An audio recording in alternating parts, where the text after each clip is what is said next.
Good evening, everyone, and welcome to the 40K Fireside podcast. I'm David Gaylard, and I'm joined by my good friend Vijay. Together, we discuss 40K and the meta from our perspective, along with events we've recently been to and those that have got coming up. So come on down to the fireside and listen. And welcome back, everyone, to episode 38 of 40K Fireside. We've had a little break. We're back. There hasn't been much to talk about, but now all of a sudden, all the important stuff is happening. We've got lots of events coming up. There's a lot of 40K to discuss at this point, and we're going to kind of hit the ground running on this episode and kind of start talking about some of the things we've been up to and some of the upcoming events. And that's going to be the focus of our episode. But before that, I just want to let Dave say a little hello. Hey, yeah, we're back. Well, back. We never really left, but I think on theme with Vic and I is we only really make podcast episodes when we've got stuff to talk about. So, yeah, it's been a little bit of a lull, hasn't it, really, since LGT. It's kind of, not much has been happening. Not much in the game has been changing. I think since LGT, it's just been the Codex Marines release, right? That's really been it's something shaking it up.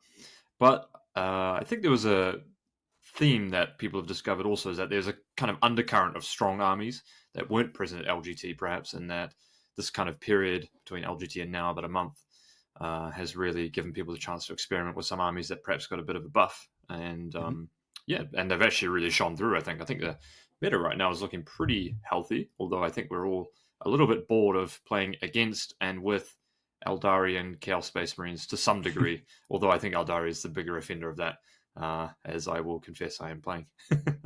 I do think that it's quite interesting that as people start to get bored of using the same strong things over and over again in a meta which is relatively healthy, where there's a lot of armies which are functional, I find it very interesting when players start to delve deeper into different indexes and start to create slightly more interesting armies to shake up the meta.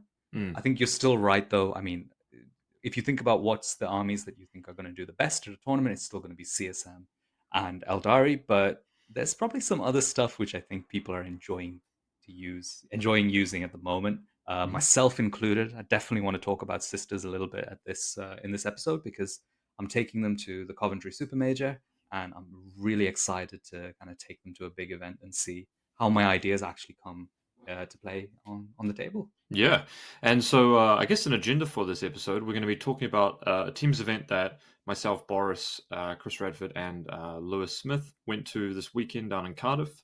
Then we're going to chat. Vic's going to chat about Sisters. I might touch briefly on Guard, kind of post LGTR. Have been playing it quite a bit, and then playing it in a team event.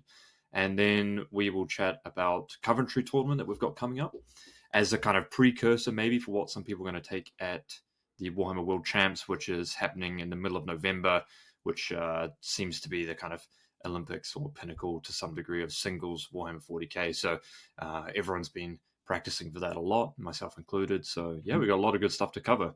So why don't we jump right in and chat about the team event that we did recently. Myself, I'm playing Eldari. Boris was playing Chaos Space Marines.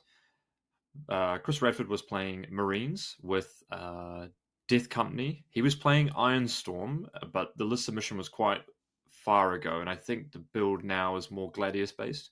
And he was playing a unit of 10 Death Company in there with Lamatis, 3 Dreads, 3 Whirlwinds, 3 Scouts, stuff like that. And then we had Lewis Smith, who is filling in for us from Bad Moon Brawlers team. Absolutely lovely guy who did really well on the weekend.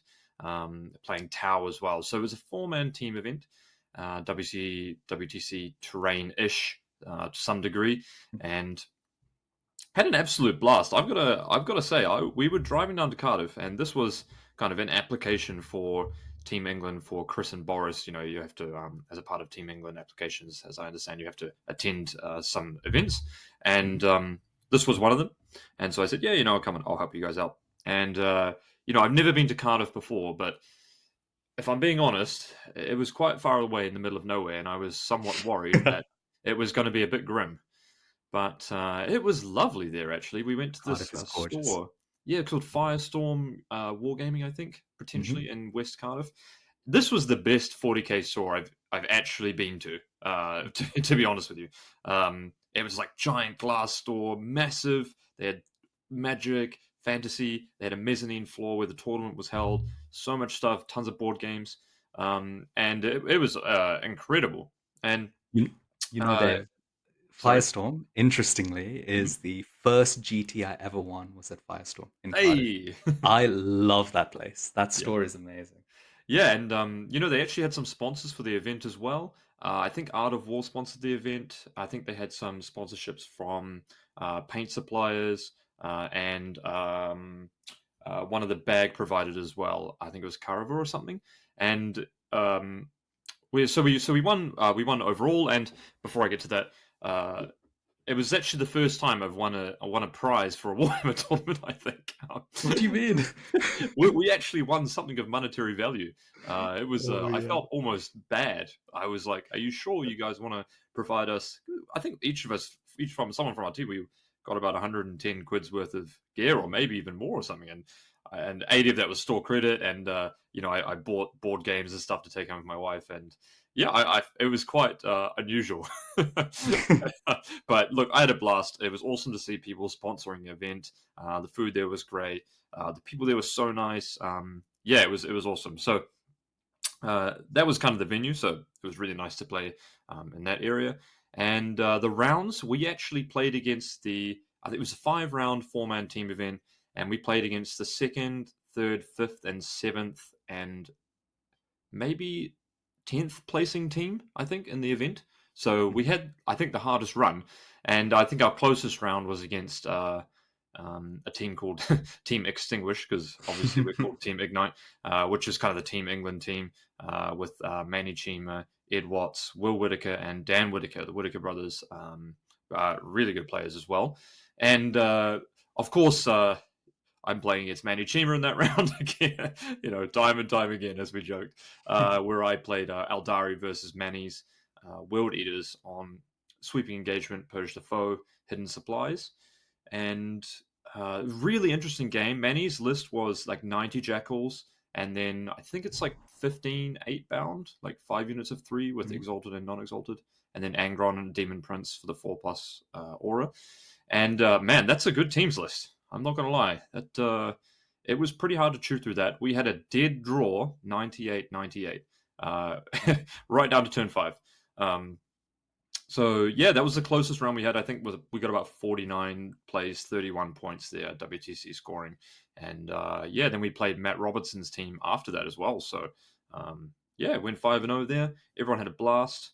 It was just a reminder about how awesome team events are. Really, I think Mhm. they're just such a fun way to play, and it was the first time where I got to play Aldari actually on the table. So it was quite important for me. I just kind of viewed it as a practice weekend. I've been playing a lot of Aldari on TTS, of course, and it's nice to get it on the board before a big tournament. So using Coventry in this tournament to prepare for Warhammer World Champs, and yeah, it was cool. Aldari's been really fun to learn as well.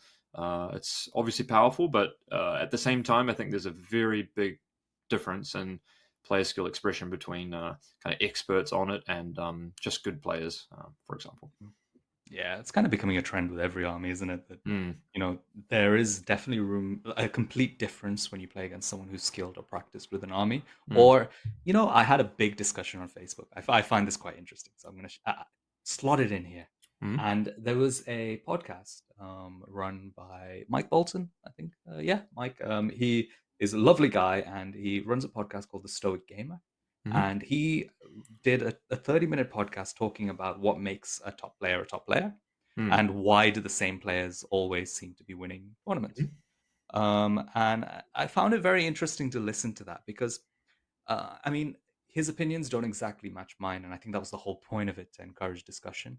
I think with every single army, whether it's the strongest army in the meta based on the statistics or not, it feels completely different to play someone who's good with the army. mm, And then I thought about it a little bit more and what makes someone good with an army. And really, in my opinion, I keep saying the words like when I'm typing and discussing about it, core game knowledge. mm, And those basic skills you have in the game. So like it's quite wide, but for example, understanding threat ranges, understanding when to push, when to be defensive, counting your score, and knowing like, look, if I my only way of winning this game is if XYZ happens, so I'm Mhm. going to focus on XYZ happening. Yeah. It's a huge number of things, and some people just have better core game knowledge either by natural talent or by developing, practicing, and getting experience with the game. Yep.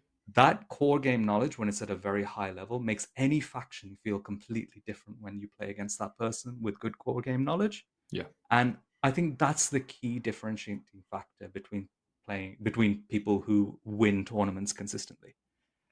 Yeah, it's an interesting point, isn't it? Because obviously everyone has core game knowledge to a certain extent, right? Mhm. So that would be the counter argument to your position, right? Is that, well, if you were to sit someone down, then they would go, okay, I'm going to do this, this, and this, and that would, kind of show core game knowledge as well. But the reality is that under core game knowledge too, there is a huge amount of nuance that goes into that as well, right? And if you extend core game knowledge into list building and deployment as well, yeah, you cover a huge amount of Mhm. skill sets that apply to every army, don't you? At that point. Yeah, there's still a little bit which I don't fully understand. Like, let's say someone suggests something to you, Dave, like, Mhm. "Oh, you should go here." Sometimes there's something deep inside you that tells you that that's a bad move, Yeah. but and you immediately know that that's not the correct way to do this. There must be something better. Yeah. But how do you quantify that particular ability to be able to kind of say that? Mhm. That's the bit which I think is really hard to explain to people, and Yeah. it's a kind of an instinct that some people just have. I think, because I play a lot of board games outside of 40K, uh, Mm, with my friends, neighbors, and stuff like that. We have big board game nights, and one thing that I always think of when someone says like, "Oh, you could do this," I always think, "What does that prevent my opponent from doing?" Rather than what do I gain from it? You know what I mean? mm, Because a lot of mhm. people go, "Oh yeah, this is really good for me," or "I'm going to take this card and this card," but they don't think first and foremost, what does this prevent my opponent from doing? In some regards, right? So it's like disabling your opponent is just as strong as enabling yourself. But this is a big topic. Maybe we should get a Big couple of extra topic. people on and uh, and cover I it as mean, well. Yeah, I it's just wanted to make one point about your team event to bring it mm, back onto track. sure. Is that both Chris and Boris are applying for Team England for the first time, Mhm. and as you mentioned, and they're both members of Team Ignite. And I found it really amazing to see the way the kind of team members within our team have kind of supported and helped each other grow. Yeah. And I think it's not even surprising to me that you guys can go to this event, which is set up as one of the Team England application process events. So there were a Mhm. lot of very good players there. Yep. And for you guys to be able to shine at this event, Mm. it's Yeah. actually pretty awesome, man. It's really cool. Yeah. Congrats. Yeah. Thanks. I think we're actually really. I mean, we obviously we beat Team England at the Birmingham team event as well, which is a bit bigger, right? 5 man as well Mhm, on standardized terrain. But I think we're so good at the process now of developing lists, doing pairings, understanding terrain, and understanding the players of our local scene as well, where they should match up. Because we're in the hotel the night before the Sunday night, we there Saturday night, talking about pairings. We've got Yokel on the phone. What do you think about this? Analyzing everything, right? And it's becoming a bit more of a well-oiled machine, right? And mhm. yeah, hopefully that's obviously reflected too. Like Vic and I are playing in the Stat Check Vibe Check League, which is Yeah, another we team are. event. So yeah, it's becoming a bit of a juggernaut within our team where everyone loves to play the team events as well. And Mhm, yeah, I mean our roster feels so stacked at the moment too. I think we are also playing in the. We've just signed up for the Try Hard online team event too, and the the roster is like myself, Vic, Brian Sipe, Yokel, and then Liam VSL. That's our five. We've done well there, haven't we? Yeah, so it's really cool because actually the round against Manny's team, Chris Radford actually pulled out a big 17-3. And Mhm, it's really nice. I think, and a couple of people have said this in our team as well, is that you can in a team event in a team round, you can have a bad something can you can underperform, right?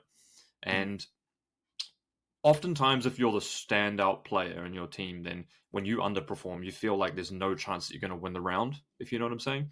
But actually, our team is we're so oiled at the moment, and we've developed our players so well that even if you underperform, there's just as much possibility that your teammates are going to overperform so much better Yep. as well. Yep. And Which rely is on your teammates. Yeah, which is such a nice feeling as well. So yeah, it's really exciting. It looks like the UKTC calendar has gotten a lot more team events as well, and the Mhm. USA is releasing more team events, and they've got the big USA team circuit as well. So yeah, it's very quickly becoming the de facto way to play Warhammer, I which think is so. really fascinating because that's just kind of taken a hold. I feel like after this WTC this year, has been the word's gotten out even more than it then. So I think yeah. it's been on the rise for a while. Mm. Like the opinion, the teams is a really fun way to play 40K. Hmm. But I think the changes, what's happened is that people have created some team events and realized, oh my word, this is so popular. The tickets Yeah. just sell out immediately. Like hundreds of, where did that come from? Why does Yeah. everyone have a team? But it's so cool, man. And I Yeah. think we're in a great position to compete at these team events. Yeah. Excellent time. So, without further ado, you've got Mm. some spice. I know you're just dying to talk about. It involves crossbows. It involves Oh, yes. anti-psyker 2+. Okay, Vic. That I've came out never of played nowhere, against wasn't it? sisters, and I have no idea what they do.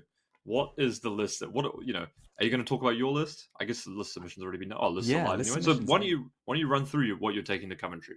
Okay, wait. Let me give background first because Hmm. there's people I have to thank, and it's kind of big part of this process because Sisters is not that is not a very popular army. It's one of the Hmm. lowest played factions at the moment. Yep. But it's come into the light at the moment because there's been a few interesting and good results with some lists that look like pretty bad. Yep. When you immediately read them, you're like, what does this do? And then you read the profile, and you're like, yeah, it still doesn't make sense. So um, I joined. I've been a big fan of Mitch and the podcast he runs called the Sister Act Yep. for a while now, and I've been kept trying to go onto it. Like every time I jump back onto Sisters, but what happened was I decided let me take a little closer look at Sisters. So let me listen to the latest podcast on Sister Act, and it was Mitch and Typhus talking about Sisters, talking about like their experience and their list development process. And then I looked at some of the results, I looked at some of the lists that have been in play, and then I kind of developed my own version of what I think would work from Sisters, taking some of the ideas from them. So I have to give a lot of credit to lots of people, Mitch, Typhus, Scott Ketchum, for kind of helping me kind of come to where I am with the list. Cool. The Sister Act Discord is incredible. So if anyone's interested in sisters, I would really recommend that because that's the community is very, very good on there. Hmm. And sisters are one of those armies where they have two strengths. One strength is no one knows what they do. So often, if you're playing a game at a tournament with sisters, your opponent is going to have never played a practice game against sisters, Yeah. and potentially, if they have taken some interest and have a friend who's played sisters, it's unlikely to be the same like more optimized build that you're using at a tournament. Hmm. That immediately gives you a lot of strengths because sisters actually inherently have a lot of kind of very good stratagems, very interesting mechanics that other armies don't have. And the second big thing that happened was that there was quite a good points decrease on sisters, Hmm. which meant that the army is much better than it was before the points changes. And sometimes points changes can tip an army over the edge into actually being functional. Yep. And I think sisters are that. I watched the Art of War tier list just prior to this, and Sisters previously, straight after the balanced data slate and the points changes, they were in the D tier, the lowest tier possible, and they've now placed them into their A tier, which is the second highest tier, Hmm. which is very interesting to see how once you see people play decent lists and you start to compete against them at tournaments, which is what the Art of War guys struggled against a Sisters list at a Super Major, and that Hmm. Sisters list went on to win the tournament. That's interesting how opinions can change so much. Hmm. This is part of a bigger discussion on armies which are underrepresented. I know, for example, we've had a little bit of practice with Death Guard, you play Guard, Yep. and noticing that these armies actually can be good if you dive deeper into the index Hmm. is something which I think is very rewarding and very interesting. And Hmm. I'm trying to do that with Sisters at Yep. Coventry Super-Major. So, my list for Sisters of Battle. Let me actually get it up. Dave, did you have any questions? Anything you wanted to ask me?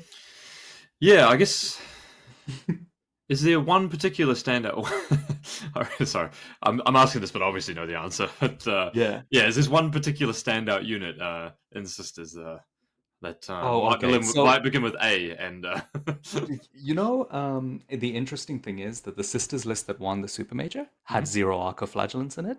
Okay, wow, And we would, yeah, my mind is blown, right? But I think Arcoflagellants are one of the best units in the game, yeah, let alone in Sisters. yeah, At 130 points for 10 of them, with a 4 of Feel No Pain and 2 wounds, on a unit that actually puts out a high volume of attacks, yeah, they just exist and do a lot for the points cost. It's a little bit too low. hmm, They're the only truly standout kind of single. You look at this data sheet and you're like, that's strong yeah, in Sisters. Every other data sheet you read, it's like, okay, that's okay, but it's kind of like, why is it like a little bit rubbish yeah. kind of thing. So wait, before we Um, do that, there's a pretty good mm, chance I play you at Coventry. So like, yeah. what is your detachment rule, and Yeah. how does it affect the game, and what are your good stratagems? Sure. So, sisters are hallowed martyrs, which is the same as their previous kind of Order of the Martyred Lady, which was the most standard sisters detachment, which is where if you've taken any wounds, if you're below starting strength, you get +1 to hit. Cool, If you're below half strength, you get +1 to wound. sweet. So immediately, it's not a good detachment rule. It's okay. That's not good. No, it's actually kind of pretty bad. Oh, But it's okay. Um, and then their big rule, the thing which actually makes them strong, is the miracle dice mechanic. yeah. You gain a miracle dice at the start of each turn. So miracle dice are very similar to fate dice. In fact, they're almost identical to fate dice, Hmm. but they were weaker when 10th edition initially dropped. Okay. Now they're slightly stronger than fate dice Oh. because you can use it once per unit per phase. So if Oh, you have nice. 5 units, you can use 5 acts of fate Cool. in a phase, for example. And those fate dice can be gained in a number of different ways. Anytime a unit with a banner kills a unit, you gain a miracle dice. Anytime any of your units dies, you gain a miracle dice. Nice. Um, Anytime a Sisters of Battle unit controls an objective in your command phase, you gain a miracle dice. Is that one per So objective or just one? one per objective Oh, that Battle nice. Sisters control. Cool. So actually, you can get a large volume of Miracle Dice in the mid game. So it's a little bit slower than Fate Dice. You don't have all of them to start off with, and you can't just get straight away get the good ones. But Hmm. as the game progresses, you start to get more and more Fate Dice, Miracle Dice that you can use. And there aren't as many ways in Sisters to utilize your Miracle Dice as there are in Eldari for their Fate Dice. The mechanics aren't as good, but there are some really cool things you can do. The single biggest unit in the army, in my opinion, which again was not in the Super Major winning list, was the Palatine joining a Battle Sister squad. This is an awesome combo. Okay. So the Palatine gives lethal hits to this Battle Sister squad. And Nice. now this Battle Sister squad is mighty. This Battle Sister squad has a single multi-melt in it. Oof. Now, right? Yes. Okay. So this is you look at the unit, you're like, right? He has a multi melter and one melter gun. So I've got 3 melter shots in here. Now you've also got another character who's 30 points called the Dialogus. The Hmm. Dialogus is attached to the unit and can be attached alongside a Palatine, which is the thing that gives lethal hits. Cool. The Dialogus gives you the ability that anytime you use an act of faith on a unit, so a miracle dice, it automatically becomes a 6. Oh, Now so that fast triggers deal. with lethal. Yeah, exactly. But it's you. Yeah, so it will trigger lethal hits on any miracle dice you use. The Nice. Triumph of Saint Catherine, who's the thing like 6 characters on a base together, Yeah. with a like a little funeral procession, has a number of different abilities. But one of the ones you can select is that any unit within 6 inches can use as many miracle dice as you want. So you can do Oh, as many nice. acts of fate Wait, as you so want. is that like you pick a unit in your command phase and then you can spam miracle dice on that unit?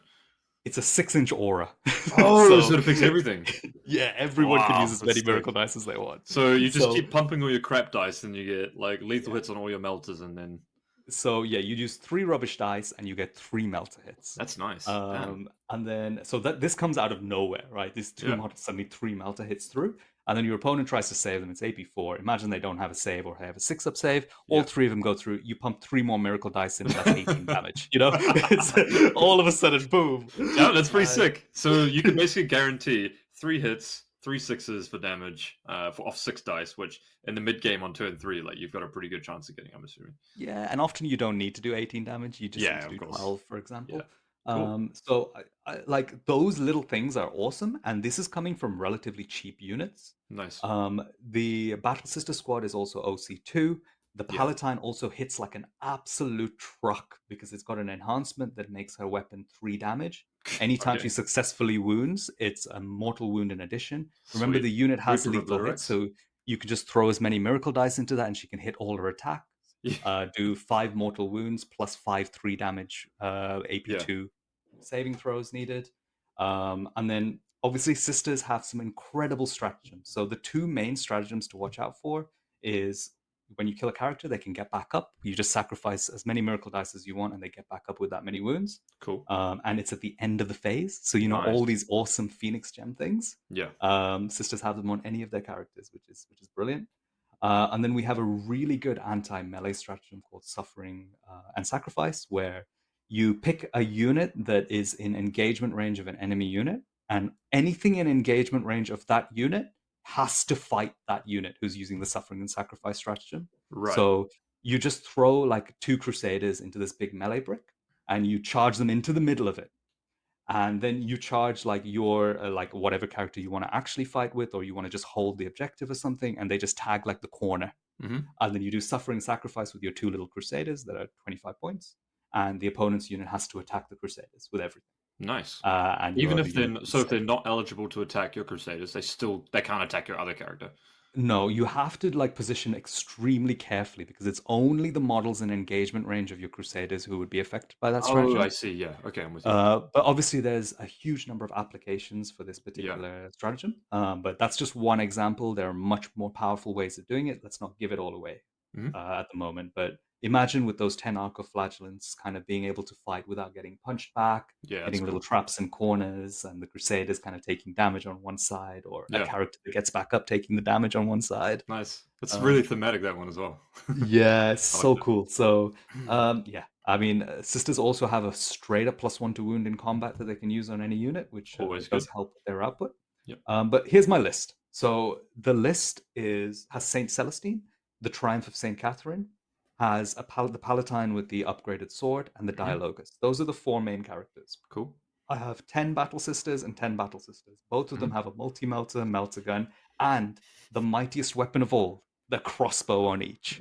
So the crossbow is a rapid fire 1 anti-psyker 2 plus devastating wounds precision gun. Sick. It's just a bolt gun, Yep. basically, but it's anti-psyker.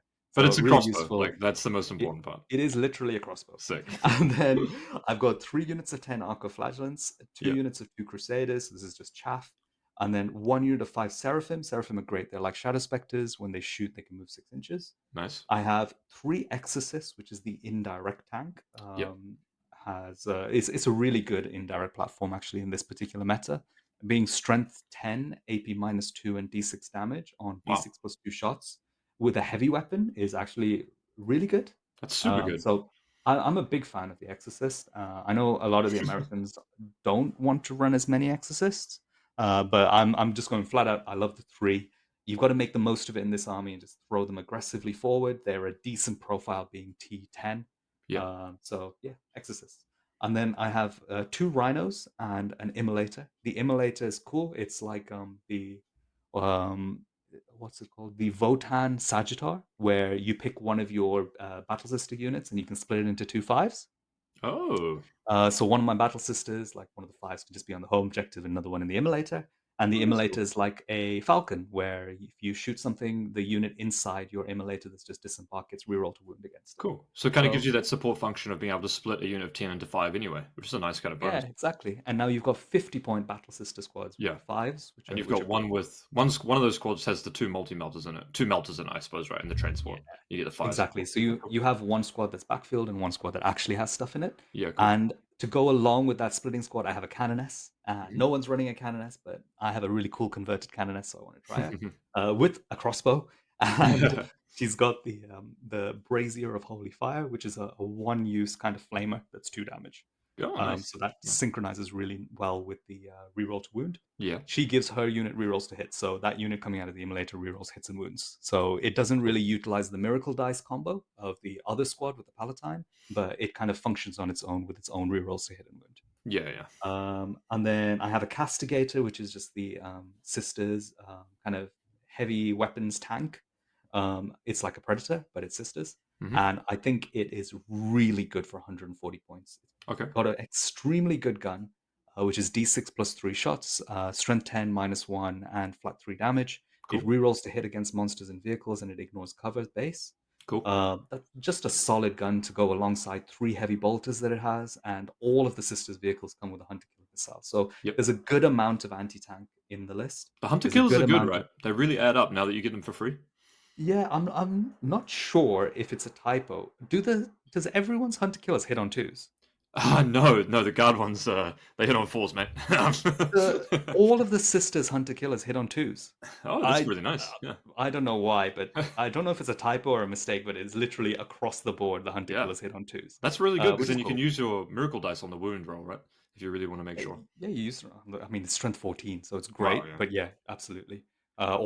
Usually, what you do with sisters is you save for the damage roll because yeah, that's the one where you want to save to finish off a unit. that's fair. Um, because you don't tend to like Eldar. You will use your fate dice on turn one. Hmm. Like whenever you get a chance, you'll use it. Hmm. Whereas sisters want to try and hold on to their miracle dice to build up a big enough pool for your combo unit Oh, to cool. kind So of then you have like build a everything big into. explosive turn. Yeah.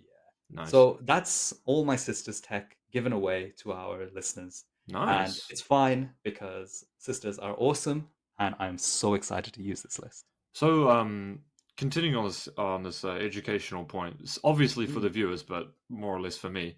What are kind of the what are the obviously you've got these three Arcoflagellant squads. You've got a lot of MSU. You're pretty. I take it you're pretty good at tactical. Are you mostly playing tactical, or are you playing fixed with deploy, Yeah, teleport, homers, and something else? Or I mean, Fix is one of those ones where, like, if you can, you should yeah, almost, because deploy teleport homers is so strong. So yep, if you have a killing option there, like if I'm playing against Tau, yeah, I mean, I'm probably going to go bring it down in homers rather than expend my resources in an unpredictable fashion yep, with tactical. So where possible, I think this is like pretty much any army. Try and take fixed if you can, because everyone can play deploy teleport homers yep, off the 6 inches from the center, especially yeah, on UKTC. It's kind of easy.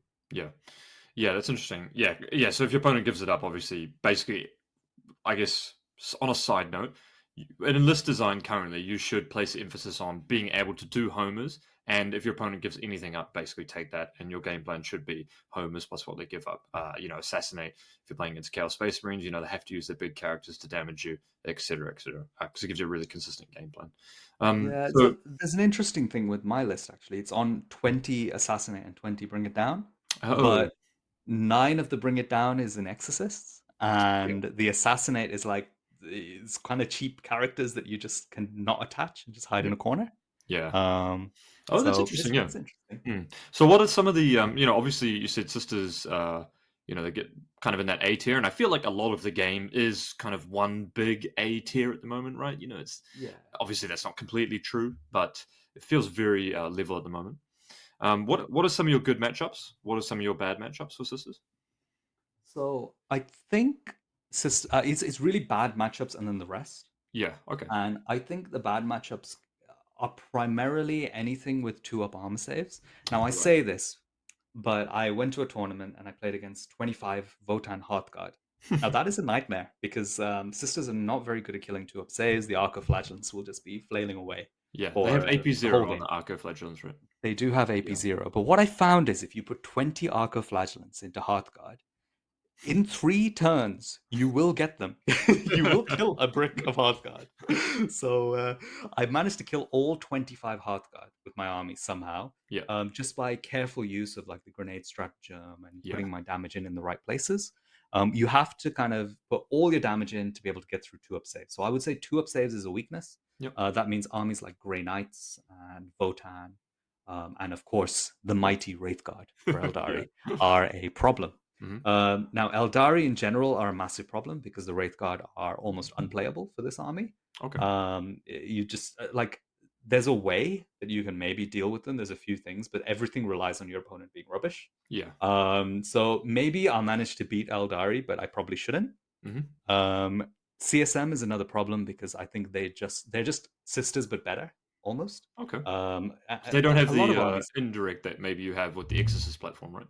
all we have is indirect, and that strikes Mm. fear into the opponent. But 90% of the time, it does nothing. Yeah, of Unfortunately, course. Yeah, the classic it's Manticore argument.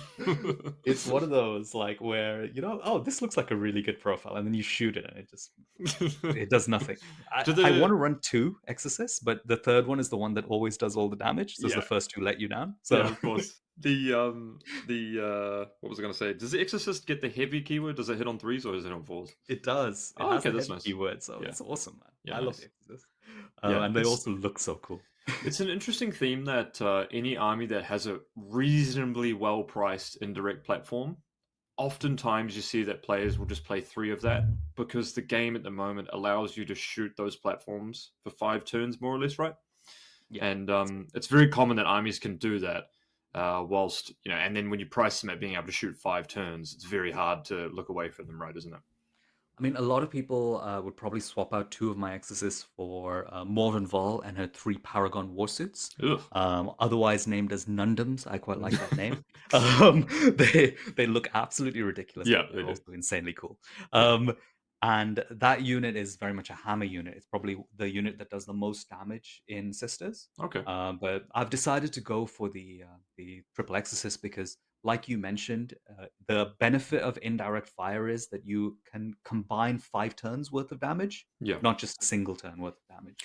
And actually, even over 3 turns, two exorcists will do more damage than this Yeah. Paragon Warsuit unit. And without speaking out of turn, I would imagine the Paragon Warsuit being quite poor against Eldari, whereas the Exorcist give you some kind of potential in that matchup, right? Yeah, the thing is, like, let's take this Paragon Warsuit unit. If it connects with your Wraith Guard, Yeah. like with its shooting and its combat, it's going to be great. Hmm. But are you really ever going to let me connect, Dave? No. Like, I am playing them out of strategic reserves. I'm going to rapid ingress them in. And you are going to put one Way Leaper in exactly the spot where I would love to drop. Yeah. And I'll be dropping in the opposite corner away from everything Yeah. else. And then spending 2 turns trying to swing my way around to try and get there. But And even that with was that, you could night spinner them and then fire and fade your unit that's near it, and then phantasm away from it in the turn as well, which would be very hard to chase as Whereas well. those two exorcists, what do you know? Like I shoot one randomly Fugan dies. I shoot another one Yeah. randomly a Night Spinner dies. Yep. That's the kind of stuff you need to be armies which are better than you. Yep. For sure. Yeah. You So need to have yeah, some kind of threat, right? Like some kind of threat that even if it's got a randomness element to it, could be very good. Whereas something guaranteed like a Paragon Warsuit is guaranteed. It's a fixed position that it's never going to do anything really, right? It's not going to yeah, get into the you're target never you gonna want. get Only if your opponent is poor, in which you would win with the Exorcist regardless of that, right? correct. Exactly. I think it's a win more button for me, in Yes. my opinion. And I'm not going there to try and hit 4-1. I think if I was gonna go and try and do well at a tournament, I'm gonna go for the Paragon Warsuits. They will help me get through that tournament with a good record. Hmm. But if I want to go and try and win the event, Yeah. then I need to look for alternative solutions where I have agency on my side rather than my opponent immediately winning a game because of a Yep. unit choice I made. Yep. So yeah, Paragon Warsuits in the box for now, and maybe I'll come to regret it. Nice. That's sisters, man. They've sisters have been pretty powerful. In the past, right? They I have, yeah. remember you playing a tournament at Bournemouth that we went to. You've been playing them for a while, like on and off through ninth edition as well. Mhm. I think you've always they've always been one of your armies where you've been like, oh, are they good? Like, I want to try and make them work. Let's get a practice game. Yeah, I'm playing Mhm. sisters. I want to see if they're good. Sort of thing. So that's nice when your army kind of comes around, right? And Yeah, I'm is excited, back in man. it. The aesthetic, I just love it. The mechanics, I just love it. Yeah. So, I'm hopefully they can be okay.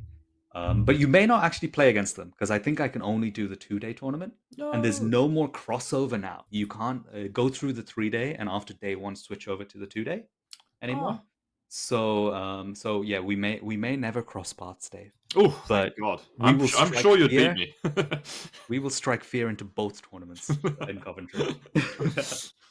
Preach it, sister. Awesome.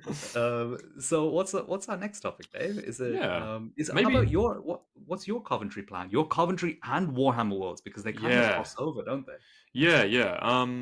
Yeah, so I think probably throughout this year, since 10th edition launched, I haven't really had time to practice to the degree which I would normally practice. We had WTC, but I had a lot of live stuff on, and I probably played only got to play realistically about 10 games of Deathwatch, and Chris Radford was doing some list design with me, helping me out with that as well.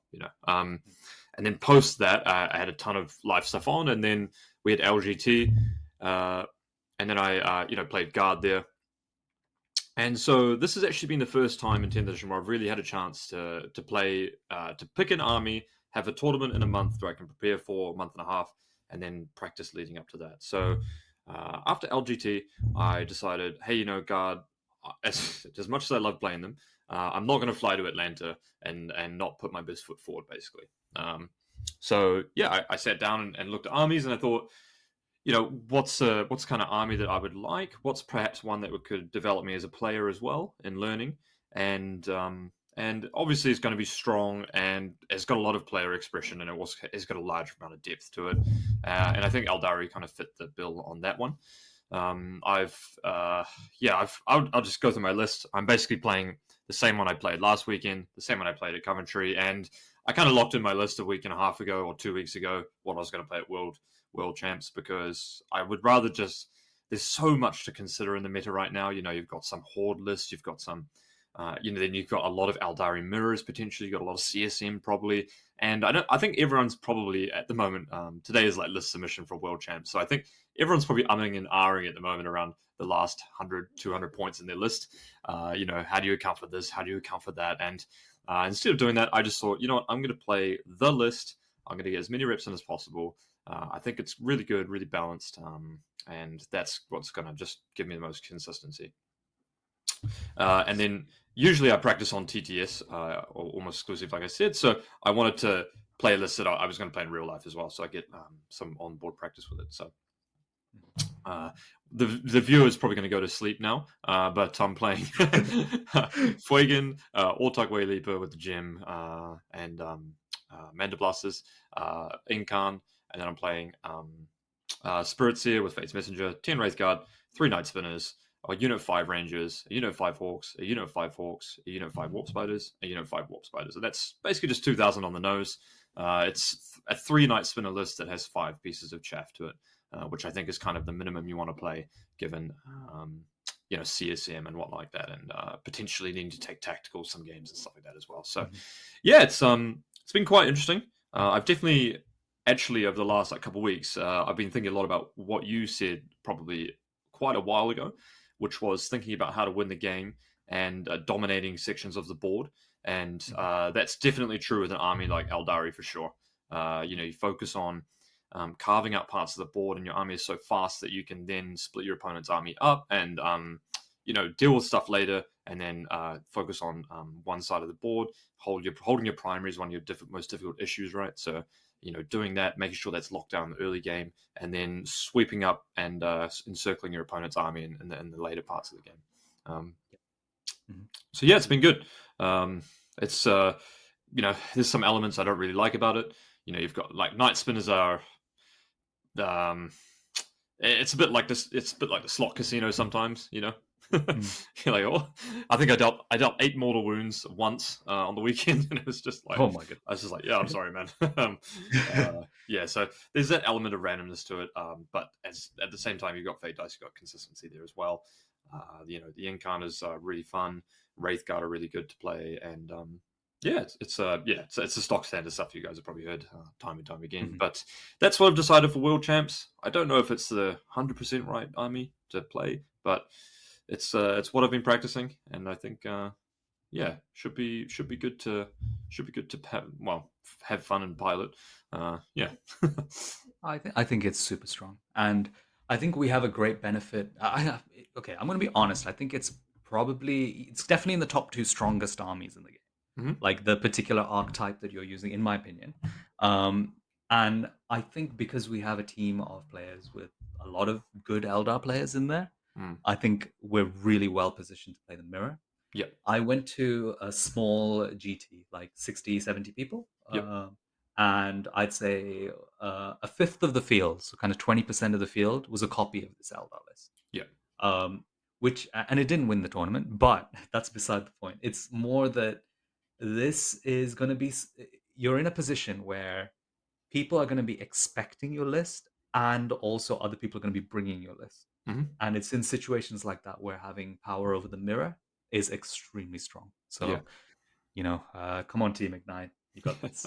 Yeah, yeah, that's pretty much it. So, yeah, I think so. A lot of players moving on to Coventry. It's a 3-day/2-day tournament, and so you can either sign up for the 3-day or the 2-day tournament. And a lot of people going to Coventry are also playing at World Champs. Now, the only and frustrating part here is that the submission for World Champs is before the actual tournament for Coventry. So, in basic sense, you can't play Coventry and then submit your list for World Champs. With some bit more practice in your back pocket. So, kind of what you're playing for Coventry is probably what you're going to play for World Champs, because it's an excellent tournament. It's a bit smaller this year, but there are a lot of very good players in there. So it'll be very good practice for anyone attending.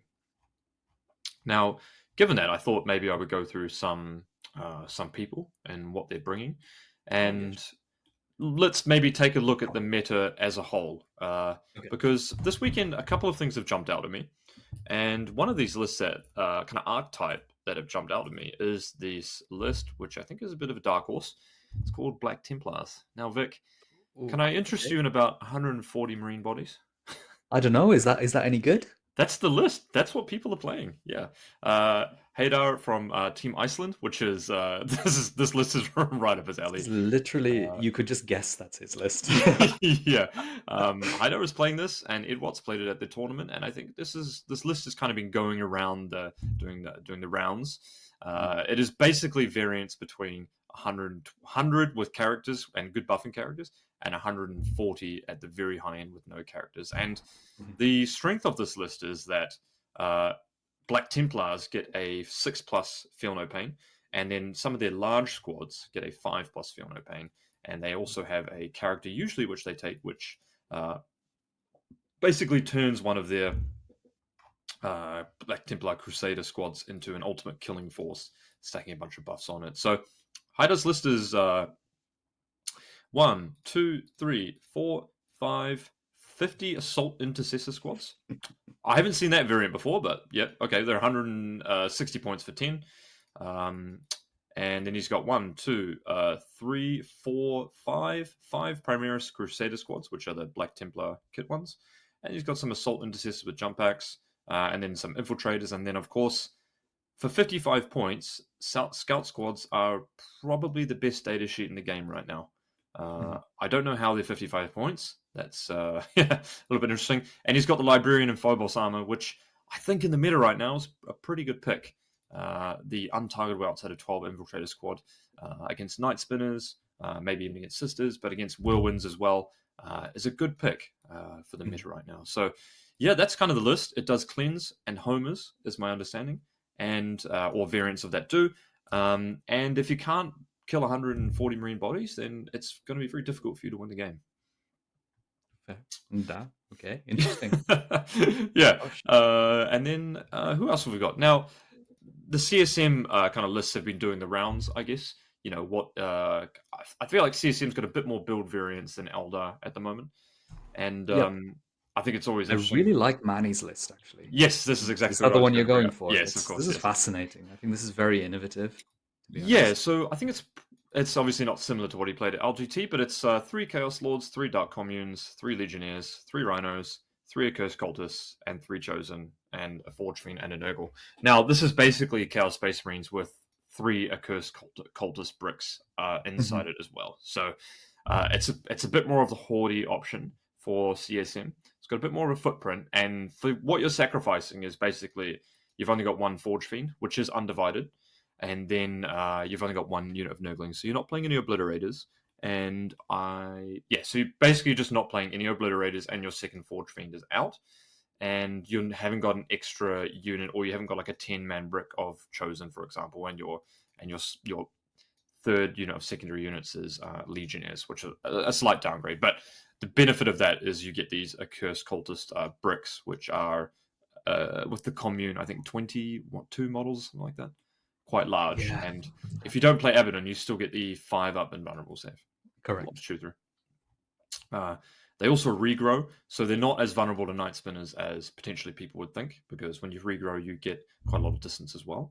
and then they have that once per game ability to 4 rerolls to hit and wound or something like that, or advance and charge or something. So, You know what they are vulnerable to, Dave?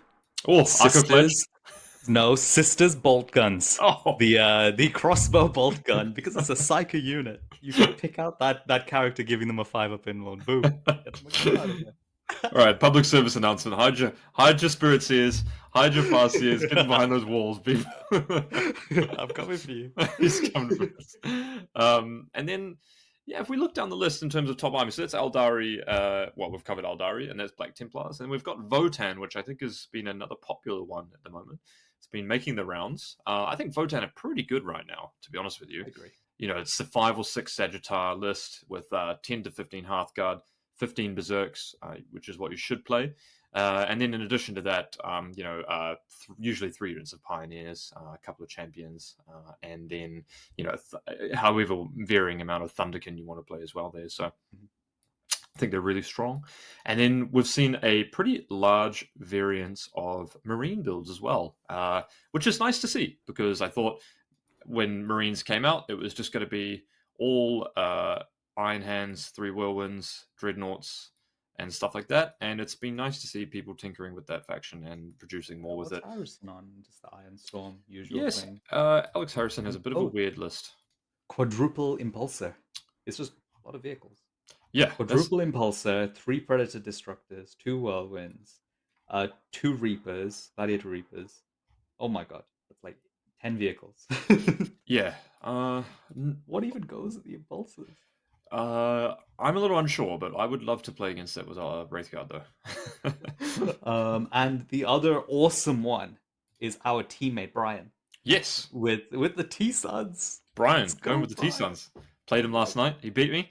Yes, yeah. Thousand Suns have still got it. They're pretty good.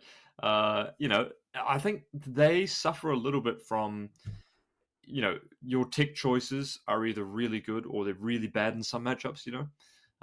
You can tech to beat things really well, but you can't tech against everything in T-Suns, which I think is a little unfortunate. This is a core game skill army, Dave. This core is game where skill army. If you get the strategy down on this army, you can win any game, but you have to be so correct with the way you do everything. Mm-hmm. So this is going to be a great challenge for Brian. He is one of the most technical players that we have on our team, and I think he's gonna love this. Mm-hmm. Definitely. And yeah, that's kind of how the meta is shaping up. We've got, there's obviously quite a lot of Eldari there as well, so it'll be a good opportunity to practice. And then a bunch of other Marine builds. I think Marine builds might be the most popular out of the combined super faction there, which is good. It's nice to see a Codex be balanced and do well, and slightly thematic with a build diversity behind it as well, which is nice. Yeah, that's Liam's kind of as well, isn't he? Yes, of course. Liam is playing Chaos Space. Yeah, he's doing that. I like his Rubric Marine tech. I'm using that in our team TTS tournament, the live check one. And I'm a big fan of the Rubric Marines inside the Rhinos to go alongside the Chosen. I think it adds a lot to the list. Yep. But yeah, he's done some tweaking to try and reduce the assassinate count and the bring it down count on the list, which I think does help in some matchups. So definitely helps versus the Eldari matchup. Yes, of course. Back-to-back Super-Majors potentially. Oof. That'd be strong. That'd be very strong. Yeah, he's got 2 units of Rubric Marines, 2 units of Obliterators, 2 Forge Fiends, and then 1, 2, 3 Chosen, 3 Rhino, which is kind of the difference between his and Manny's list. He basically would get Blue Scribes, 2 Rubric Marine squads, Warp Talons, Obliterators, and a Forge Fiend for the price of the 3 Accursed Cultists. Manny does it every time, where you look at his list and you're like, that is so obvious. Why did I think of that? That just makes sense. Yeah. His World Leaders list was very good on the weekend, I thought. Nice. And it should do well. Yep. Brilliant list builder. Yep. And then, we've got a few guard there as well. I think... You know who else is on Sisters? Jack Tide. Oh, awesome. Yes. In fact, I was chatting to him as well. Yeah, what a hero. He's got a good Sisters list. Kind of similar, it's a little bit different to my one, but I think I like his version, actually, to be honest. Nice. So good luck. Come on, Jack. You got this. Yeah, and there we go. So we've got Warhammer World Champs coming up in the middle of November. I'm flying out hopefully a day before, so I can kind of work from Atlanta and acclimatize, get over the jet lag, probably. Yes. Yeah. Um, I'm not going to be attending the event. I did actually manage to get a golden ticket, but yes, I'm not attending that one. Gonna just do the Coventry and then cheer you guys on from from the England. sidelines. Oh, we'll miss you. But yes, obviously Vic and our team have been putting in a lot of practice with us as well. And yeah, I'm still looking for a Fuegan if anyone's got one. Do they even Oh make that yeah, model yeah. anymore? Like half of my models, like half of the armies I own, are being borrowed for this event. Yeah. It's interesting. Yeah. Yeah, hey man, can I take this? And everyone's willing to help out, which is nice to see. So, yeah, plenty of Warhammer. It's going to be a busy November, and then I think it's going to be pretty quiet for a while. We're playing some online team events, and everything's going well. Do you know when we're up for the next balance patch, Vic? Is that going to be December Um, I sometime?